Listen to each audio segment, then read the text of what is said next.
Greetings from North Dakota, which joined the Union on November 2nd, 1889. Its population is 637,000, the third lowest of any state in the Union.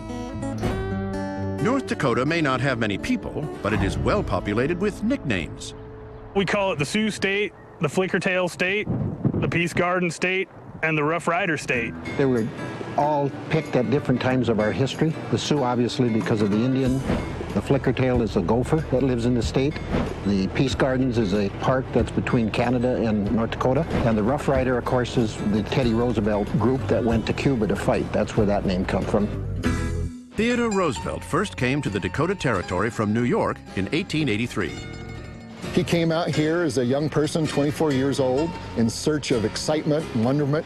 He certainly found that. He was also out here to hunt for bison. He'd read that the bison used to number in the millions in the northern plains.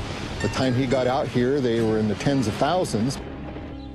T.R. quickly fell in love with the beauty and grandeur of the landscape.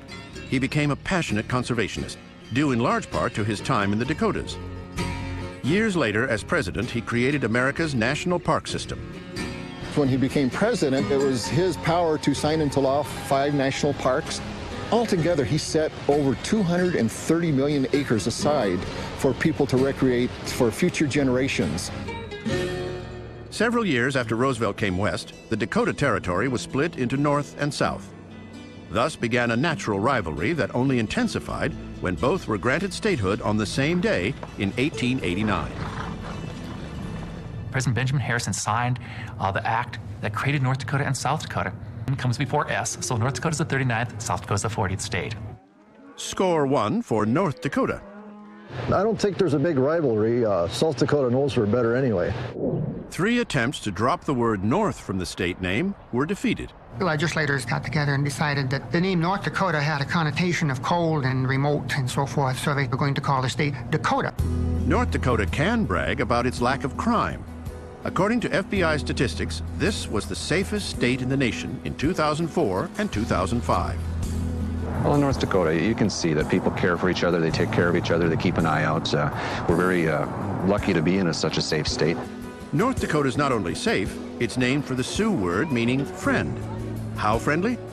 They say that even the governor has a personal listing in the phone book. My hometown, I don't even know if the locks work on the vehicles or the homes anymore. Usually we see somebody on the side of the road, we're going to stop, help them out.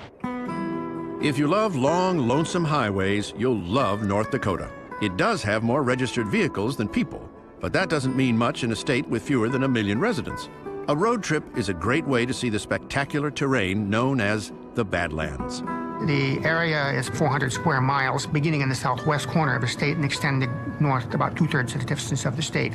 Very rugged topography, very rapid erosion. It's an interesting area, very colorful land. The cool climate of North Dakota makes it ideal for spring wheat and cattle ranching. It is first in the nation in the production of barley, sunflower, and flaxseed. But the state's future may rest with its most plentiful resource, the wind. We're putting quite a few wind generators in because North Dakota ranks as the windiest state in the United States in terms of sustained velocity of winds at certain areas. We stand on the threshold of being one of the leading producers of wind power in the nation. The same natural forces that provide hope for alternative energy also make North Dakota winters some of the harshest in America. It's hardly surprising, then, that this was among the last regions in the West to be settled. The early pioneers included many Scandinavians and Germans who emigrated to the territory in the mid-19th century looking for new opportunities. The Norwegians come to North Dakota because the economy was so poor in Norway, and there was all the wide open land in the Dakotas. North Dakota, by 1914, roughly 80% of the population is immigrant, or the sons and daughters of immigrants. 1/4 of the land in the state was owned by people of Norwegian ancestry. The Scandinavian culture still has a strong presence in the area. Over 8,000 members of the Sons of Norway observe Norwegian Constitution Day on May 17th. As with every state, North Dakota strives to better itself. Look here. I'm talking about America. America.